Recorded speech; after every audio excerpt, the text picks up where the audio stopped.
Hello everybody. The term sportswashing has been gaining quite a bit of traction in recent years, particularly with regards to the increased influence of the Gulf states in football at the highest level. At the time of making this video, the people of Palestine are currently suffering from the most well-documented genocide in history. If you're watching, your country's government is likely supporting it. If this is the case, then there are things you can do to help the Palestinian people, and I encourage you to pressure your government into the implementation of a permanent ceasefire in Gaza. While I've seen people actively root against the Israeli team, as well as calling for the ban of them by UEFA and FIFA, I've not seen very much discourse on the Israeli team specifically with regard to sports washing, despite the increased coverage on the conflict since the start of the genocide 6 months ago, bearing in mind that I am referring to English-speaking spaces. This has made me feel inclined to weigh in with my own thoughts. Before I delve into the specifics of sports washing with regards to the Israeli national team, we'll first have to define what sports washing means. There doesn't seem to be a concretely agreed upon definition for it, with the differences of definitions generally being how broad the term is. Some definitions of the term specify that sports washing involves the investment or support in sports by governments, corporations, or other entities as a means of improving its reputation, typically from wrongdoing. In football, this tends to be how sports washing is generally interpreted, as discussion of sports washing in football tends to center around the Gulf states, who have undoubtedly pumped in a lot of money into the sport. Despite this, I will instead opt to use a more broader definition. As defined by the Australian Human Rights Institute, sports washing is the use of sport to redirect public attention away from unethical conduct, which is roughly the definition I will be using. The reason for this is because I believe that an entity doesn't necessarily have to invest tons of money and resources into sports and hosting sporting events in order to have the same effect.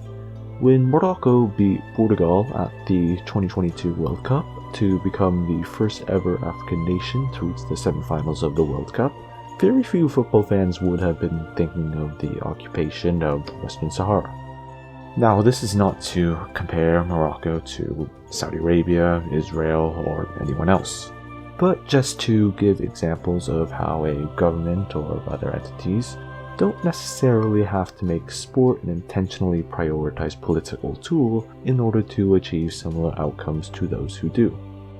Now, just a quick disclaimer, I will only be talking about the Israeli men's team here. The vast majority of the world's footballing attention goes into the men's game, and is therefore where sports washing will be most prevalent. However, it would not surprise me if there were similar issues in the women's game. With that out of the way, let's talk about sports washing. International football is amazing.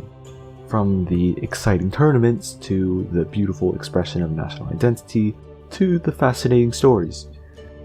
While the history of international football is littered with all of these amazing things, it is also unfortunately filled with some less savory things.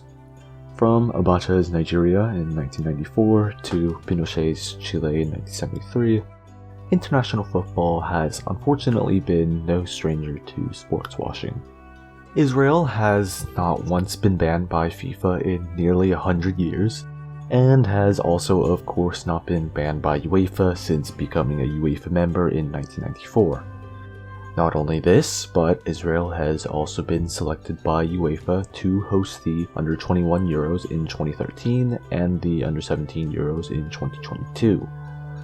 While I stated earlier that I will be using a relatively broader definition of the term, Israel has shown signs of prioritizing the development of football.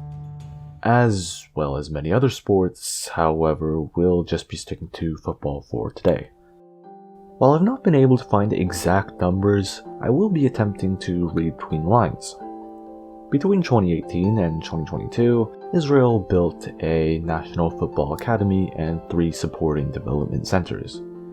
Some fairly high-profile teams and/or matches have also been held in Israel in recent years, such as an international friendly between Argentina and Uruguay in 2019, and the 2021 and 2022 Trophée des Champions between Lille and PSG and Nantes respectively. Lionel Messi played in 2 of these games, the latter of which was watched by 400 million people. At the 2022 World Cup in Qatar, the first ever World Cup hosted in an Arab country, Israeli state media went to Qatar to cover it, and conducted street interviews in a clear attempt to normalize the perception of Israel to the outside world, and to show that Israel can make peace with Arabs or whatever, which perhaps didn't end up going as planned. Just the other week, the Israeli Football Association signed an agreement with CONMEBOL in hopes of allowing the national team to compete in future Copa Americas, a competition which, of course, features some of the biggest footballing nations and best players on earth. Israel will also be competing against Italy, Belgium, and France in UEFA Nations League A, after having been promoted from League B, ironically following the UEFA ban against Russia. Their Nations League ranking also gave them a chance to qualify through the qualification playoffs for Euro 2024 in Germany, of all places, a tournament which is watched by billions globally. Israel also reached the semi-finals of the Under-21 European Championship in 2023, qualifying them for the Summer Olympics for men's football, as well as reaching the semi-finals of the Under-20 World Cup the same year. Israel was even trending on Twitter following their 3-2 win against Brazil in the quarterfinals of the Under-20 World Cup. All of these things very much fit into the definition of sportswashing, which is the use of sport to redirect public attention away from unethical conduct.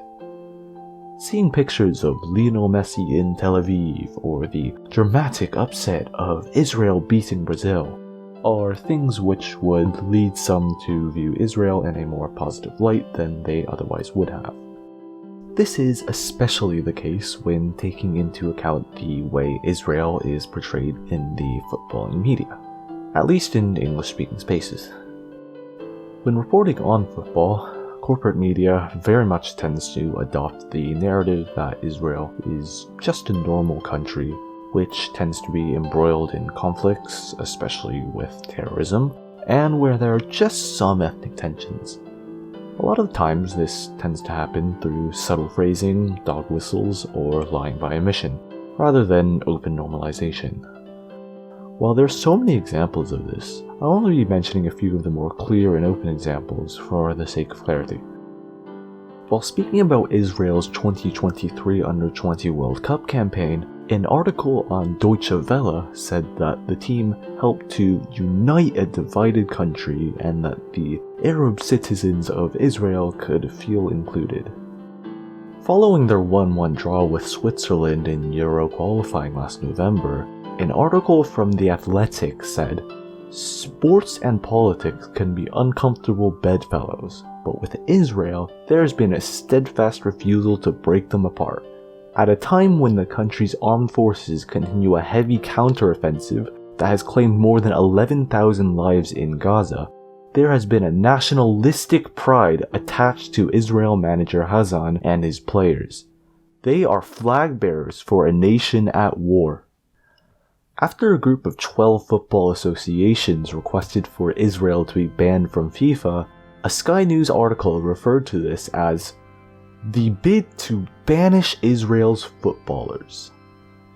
Another Sky News article referred to Israeli footballers supporting Israel during the ongoing genocide as simply being activists standing up for their country in the war against Hamas, while also saying that Manor Solomon's Instagram account was suspended for unexplained reasons. With the media on their side, any sort of success for Israel's national team would provide ammunition for sports washing. The last example that I just gave is something in particular which I wanted to expand upon. Media outlets are not the only culprits of this normalization. Israeli footballers tend to be very much the same, trying to paint Israel as just a normal country trying to live in peace. Since the beginning of the ongoing genocide, the narrative has tended to be that Israel are poor victims of terrorism and that we should support them against their barbaric enemies. The aforementioned Manor Solomon, one of the most high-profile and well-known players on the Israeli national team, has been vocal in his support of the Zionist entity in the ongoing genocide, while also spreading numerous outright lies and plain falsehoods. The fact that even Instagram thought that his posts went too far really says a lot. We'll be using him as something of a case study. On his Instagram page is a post on the 12th of October, well after the beginning of the ongoing genocide, echoing the claim that more than 1,200 innocent Israeli civilians were murdered by Hamas on the 7th of October in a post which clearly tries to frame Israel as the victims. The real death toll of Israeli civilians on the 7th of October has turned out to be 695, which also does not distinguish between those killed by Hamas and those killed by Israeli forces. By this point, the death toll of Palestinians had already reached over 1,500. However, he curiously had nothing to say about that. This is nothing more than atrocity propaganda, and he does this several more times too. The same day, he posted on his story the words, "UEFA, your silence is loud," criticizing them for not outright supporting Israel. The day before, he reposted on his story a post which presented the 40 beheaded babies claim, which was clearly a lie even at the time, as well as saying, "You either stand with Israel or you stand with terrorism."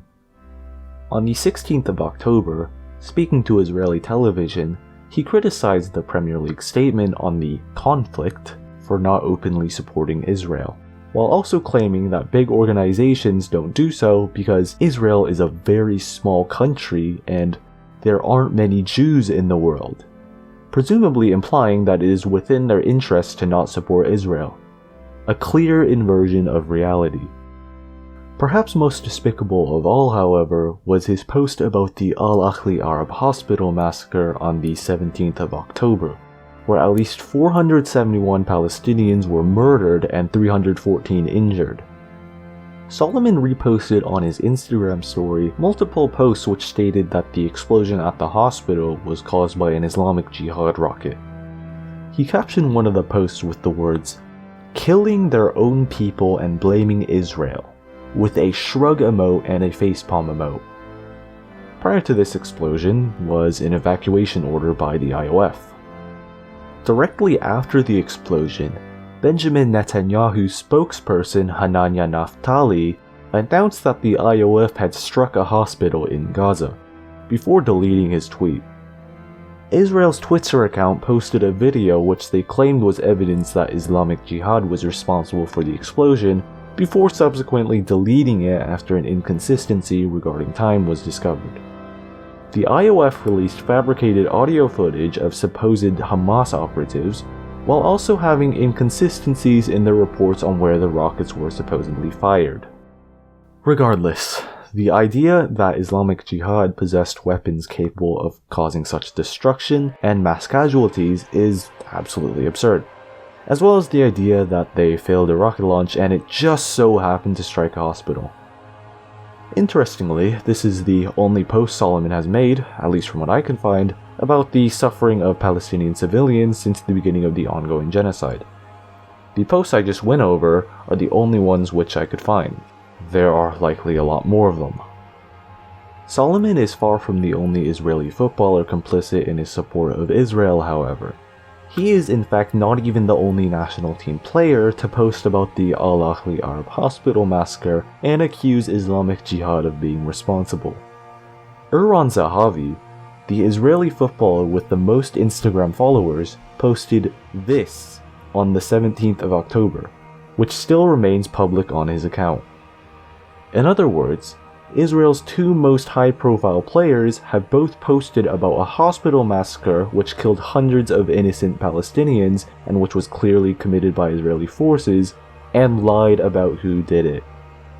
I would also like to note that both posts were made in English, so it is clear who they were trying to influence. As for the rest of the squad, 11 out of 21 of the players with public Instagram pages, who were called up to the most recent squad, have posts on their Instagram pages made during the genocide about being proud to represent Israel. More than half of them. Some of them have also vocally supported Israel in direct reference to the war in Gaza. Absolutely none of them have shown any concern for the humanitarian suffering, systematic starvation, and mass murder of the Palestinian people in Gaza, nor the increase of occupation violence in the West Bank, the bombings of Lebanon and other countries, etc. Also, just note that I'm only speaking about the time period from the 7th of October until now. The reality is that the Israeli national team is complicit in sports washing, and the team is made up of players. Regardless of whether they've been silent or not, things run so much deeper than these players just being innocent footballers who happen to be from a particular place embroiled in conflict, but love playing football and want peace in their homeland. By choosing to represent the Israeli national team, they have taken a stand. If you think I'm going a bit far by saying that, just think about this for a second.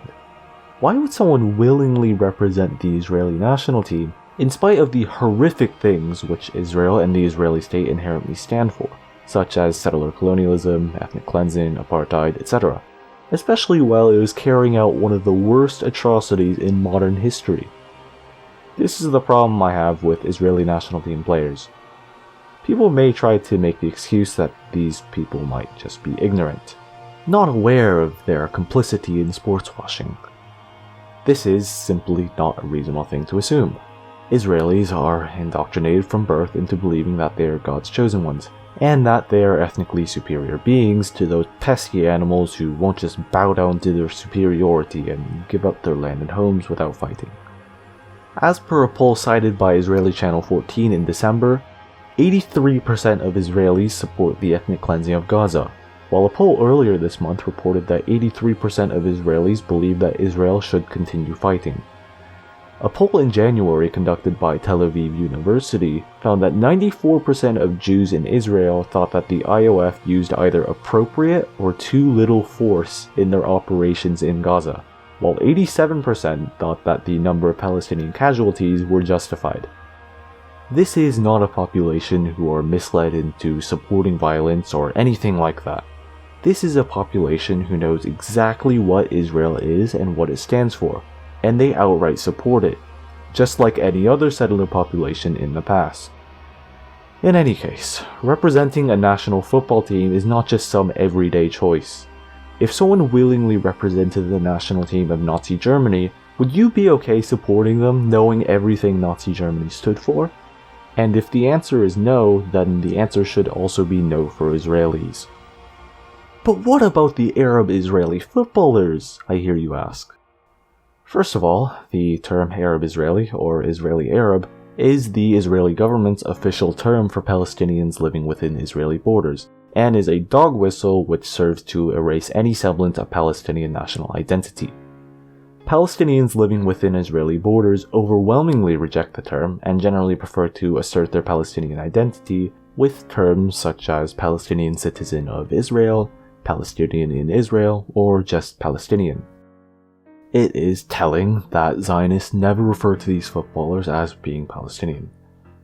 Anyways, it has always been common for colonizers to point at individuals who are amenable to their interests and use them as tokens to present themselves in a way which boosts their reputation amongst the rest of the world. On the extreme end of things, there will always be people who betray their nation and directly collaborate with the colonizer, which is even further than sports washing. There were people in Nazi-occupied territories who collaborated with the Nazis. There were Koreans who collaborated with the Japanese, Algerians with the French, Irish with the British, etc. This is especially the case when economic or monetary gain is on the table for those willing to cozy up to the colonizer. As is often the case in many places in the world, football is one of the only things which has any semblance of a meritocracy. Palestinians born within Israeli borders, while relatively well off compared to those from the West Bank and especially Gaza, are forced to live as second-class citizens in an apartheid state, where political parties or candidates are constitutionally prohibited from challenging Israel's status as a Jewish ethno-state, where Palestinians are prohibited from extending their citizenship to partners from the West Bank or Gaza, where Palestinian average income is about half the income of Jews. One could go on and on.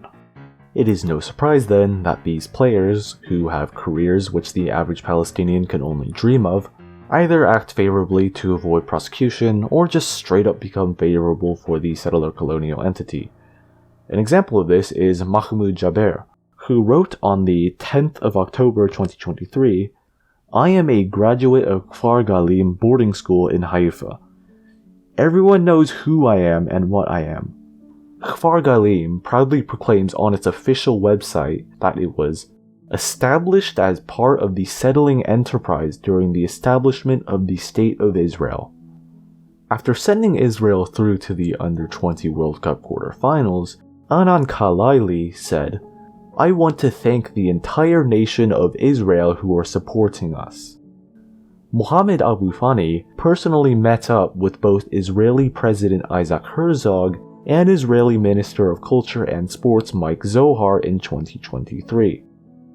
All of these players are current Israeli internationals who have not publicly spoken out against the ongoing genocide in Gaza. While this is not a justification, the reality is that there is a permanent distrust of Palestinian footballers within Israeli borders in terms of how they view their place in Israel, which is indicative of Palestinians living within Israeli borders in general. The loyalty of Palestinian footballers is continuously tested by Israeli fans, players, etc. When we look at how Palestinian footballers who were not quite so amenable to Israeli interests have been treated, we see a very different picture to the one that Zionists tried to portray. Dia Saba, who was an Israeli international playing in Israel, was excluded from Maccabi Haifa's squad before being loaned out to Emirates Club in the UAE, and has also not been called up to the national team since the beginning of the ongoing genocide. The reason for this is not because of anything he did, but because his wife made a post about the children of Gaza. Amid Mahajna, a Palestinian international who played his club football for Israeli side Hapwel Al Fam, was subject to some serious scrutiny following his decision to represent Palestine at the Asian Cup earlier this year.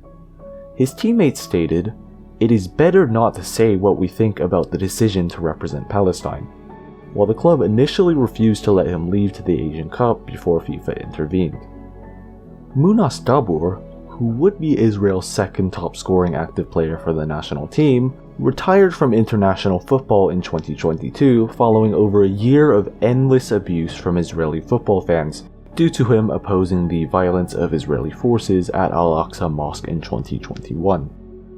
But the most abhorrent example of this is the treatment of Atta Jaber, the former captain of Israel's Under-21 team, who has since gone on to represent the Palestinian national team. Jaber has been subject to a campaign of hatred and violent threats by IOF militants, Israeli football fans, Israeli football players, and others, after he, wait for it, observed a minute of silence for the victims of the ongoing genocide in Gaza. Mikey Zohar has publicly called for Atta Jaber to be stripped of his citizenship. His former club MS Ashdod released a statement in which they accused him of treason. His agent ceased to represent him. His former coach Uri Uzan stated in an article on Israeli newspaper Israel Hayam, "Whoever supports him or shows direct or indirect solidarity towards him is not a human being. He is scum." Current Israel Under-20 manager Ophir Hayam made a vulgar post on Facebook, to put it lightly, ending by saying, "You should go straight to the orange bin. It is important for us in Israel to pollute as little as possible." His former captain Yaniv Katan said, "For you, I would arrange a special one-way taxi tomorrow morning straight to Khan Yunis. By the way, the IDF is on their way there." A clear threat of death. There is so much more which I could have gone over, but I'll opt to leave it there. You know how Zionists said that Celtic fans' treatment of Lil Abada was supposedly so horrific and dehumanizing? Yeah. Every Zionist accusation is a confession. This is the true face of Israeli football. Additionally, every player who has represented the Palestinian national team since the beginning of the ongoing genocide who played their club football in Israel no longer do. Truly indicative of a normal everyday country, which definitely is not an apartheid state, right? And bear in mind, I'm only covering topics which are relevant to the current Israeli national football team, a period which generally doesn't extend more than a couple years. One can imagine the sheer volume of this sort of treatment in the roughly 9 years which preceded it. One can also imagine how much worse footballers in Gaza and the West Bank have suffered, but that's a topic for another day. While my tone in this video so far has tended to be fairly negative, I do believe that there are reasons to be hopeful going forward, and I would like to end the video on a positive note. In recent years, there has been an increase in the number of Palestinians in Israel who have opted to represent the Palestinian national team. In 2021, Rami Hamadeh became the first active Israeli Premier League player to represent the Palestinian national team. 8 Palestinian citizens of Israel have been called up to the squad in the past year in total. 6 received their first call-ups in that time, with 4 of them making their debut. 5 Palestinian citizens of Israel were called up to Palestine's 2023 Asian Cup squad earlier this year. Palestine reached the round of 16 for the first time in the national team's history, losing 2-1 to eventual winners Qatar, while also recording their first ever win in the competition in a 3-0 success over Hong Kong. 3 of the 5 aforementioned players started in both games, while 2 of them started in every match of the tournament. The signs appear to show that Palestinians within Israeli borders are increasingly likely to represent Palestine. On the other hand, the calls for Israel to be banned by FIFA and UEFA have never been bigger. This all feels like a microcosm of the overall view of the conflict in the world. Israel's reputation has plummeted to a point which it will never recover from, while support for the liberation of Palestine has never been greater. It is only a matter of time before the boycotts against the Israeli national team lead to its expulsion from international football, just as it is only a matter of time before the movement for Palestinian liberation leads to sanctions and forced isolation against Israel, leading to it ceasing to exist. And that is all for this time. The sources used for this video will be posted in the pinned comment. Please like, comment, and maybe subscribe in case for whatever reason I decide to make another video. Thanks for watching, I suppose. I hope you all have a very successful and happy day. And as always, from the river to the sea, Palestine will be free.